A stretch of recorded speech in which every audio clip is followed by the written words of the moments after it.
Alright, this is going to be a super brief look at Pokemon Violet's Indigo Disc DLC.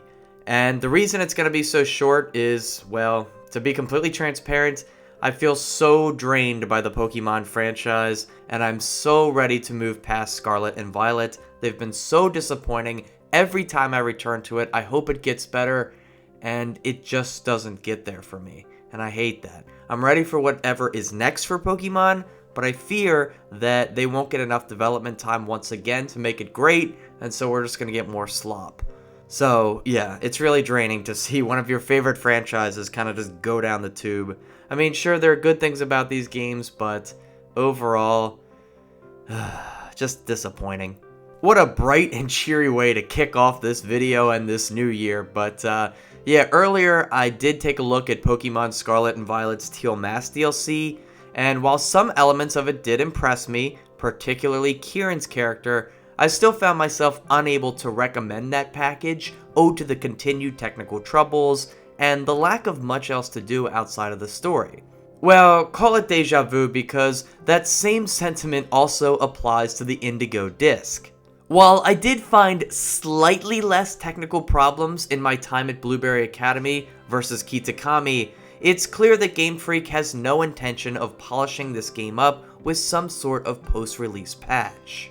Not to sound like a broken record, but I really must emphasize how powerful it is to vote with your wallet and not reward the release of unfinished and unstable games.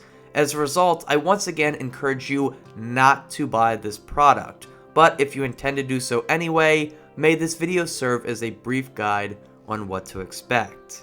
The DLC opens with your character once again getting a call regarding a trip. This time, you're whisked away to the illustrious Blueberry Academy, housed in Unova.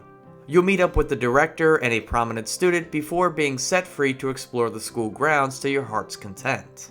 Some interior environments, such as classrooms and your dorm room, have been borrowed right from the base game, leading to an unwanted sense of familiarity. It feels lazy. However, the real star of the show here is the terrarium, the crowning achievement of Blueberry Academy. This sprawling open area contains 4 unique biomes that are all curated to grant the Pokemon that live there a sense of comfort and belonging. You'll find savanna grasslands, rugged mountains, chilly snowy peaks, and a coastal area. Getting the chance to run around and seeing which Pokemon were reintroduced is a treat, but it's an experience we've had, 4 times now between the DLCs of the last game and this game. It once again leaves you feeling like, hey, Game Freak, you could easily include all the Pokemon in the base game instead of selling them back to us later. But yeah, whatever, I guess. Still, if your favorite Pokemon has re-entered the fray here, you'll probably be at least pleased. All in all, I did like the terrarium. I thought it was a cool idea, and it was executed pretty well. Of course, the story told here is a continuation of what happened in the Teal Mask. Blueberry Academy is home to Kieran and Carmine, the brother and sister you got to know during your time in Kitakami. That tale ended with a darker tone than what we're accustomed to in modern Pokemon. That's because Kieran, feeling slighted after its love for Ogerpon was met with dismissal from the legendary Pokemon, he vows to get stronger, he loses himself in the process, and yeah, the vibes just feel different for a Pokemon game. A lot of folks, including myself, like Kieran because he feels like one of the few NPCs in this franchise who oppose you consistently instead of caving every time you defeat them in a single battle. That story is picked up here, as arriving at Blueberry Academy, you come to learn that Kieran has climbed the ranks and become the school's best battler.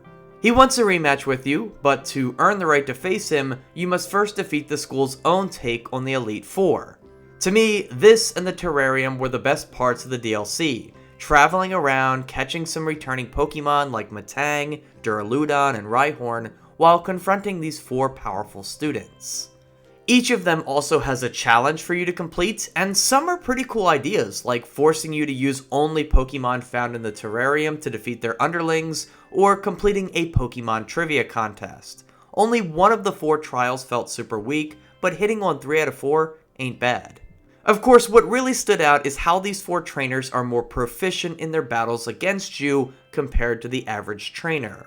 The school specializes in double battles, and their Pokemon, their moves, and their items all mimic what you might see in competitive Pokemon.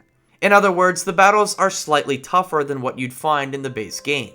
It doesn't quite feel like you're playing another experienced trainer who would switch out their Pokemon, but it was at least greatly appreciated to be challenged a little bit more.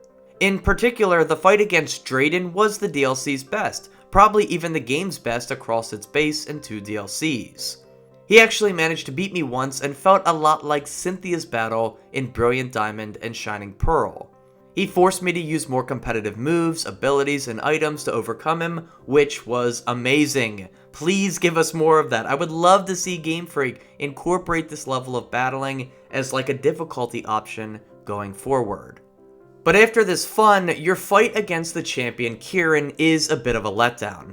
It's over quickly compared to Drayden's fight, and the battle itself is swept under the rug so that you and the team can head back to Area 0. This entire DLC pack has been known as the hidden treasure of Area 0, and the last hour or so of this second DLC is the only time when that's the focal point. It's sort of strange. Because Geeta and the Elite Four are so well versed in child safety, they send 3 children along with 1 teacher into the depths of Area 0, where it is unknown what awaits them. You have this teacher character who is obsessed with Area 0, so much so that I thought she might do something villainous, but nope, they never do that despite those undertones. And then there's you, Kieran, and Carmine.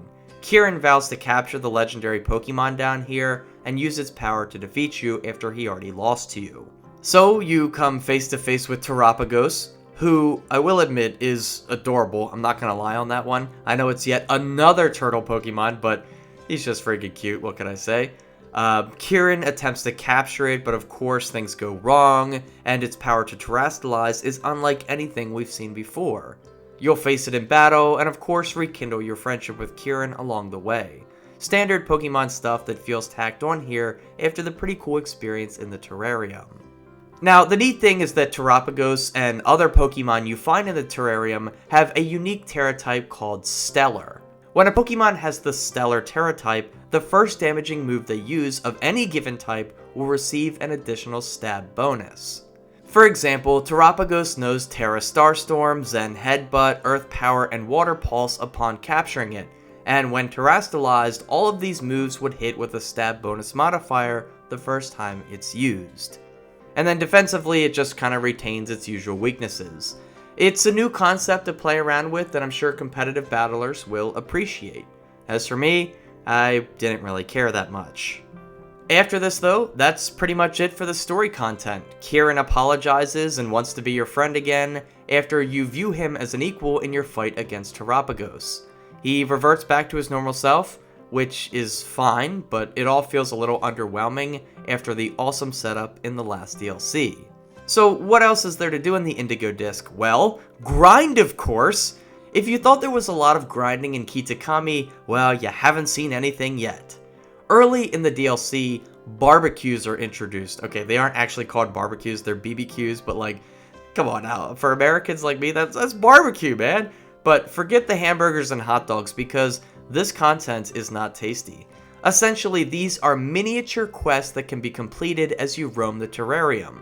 They include simple tasks like taking pictures of Pokemon, catching one after sneaking up on it, picking up items, and more.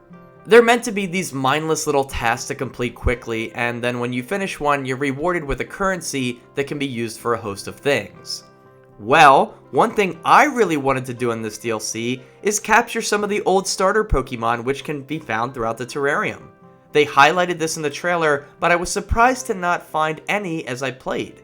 That's because you have to unlock them by spending 3,000 points earned from completing those BBQs, and to get them all, you'll have to do that 4 separate times at the cost of 12,000 points.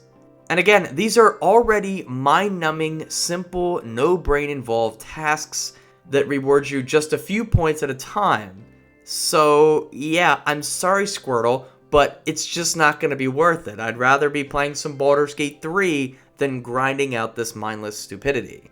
Now, if you're a big Pokemon fan who always plays these games for like 1,000 hours, sure, this probably won't be a big deal. You'll probably be inclined to do it because you're going to want those starters.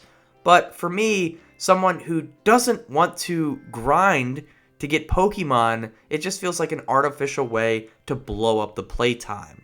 And this same sentiment is true of much of the remaining content, either things to grind out or tacked on gimmicks to entertain for a few minutes.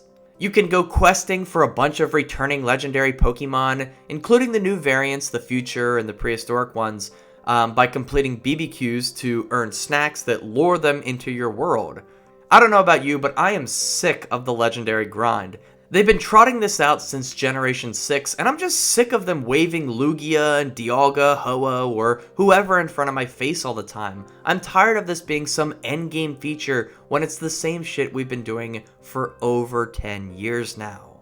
Now, there is other stuff to do, but much of it falls into that same kind of grinded out mentality. But there is one or two other interesting things. I mean, there's the Synchro Machine, where you can move around the terrarium as one of your Pokemon.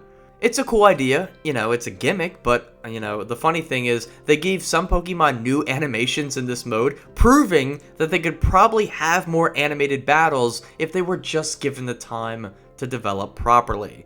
Just another thing that made me roll my eyes and wish that we weren't getting a new Pokemon game for like 5 years, so that they could actually make it right.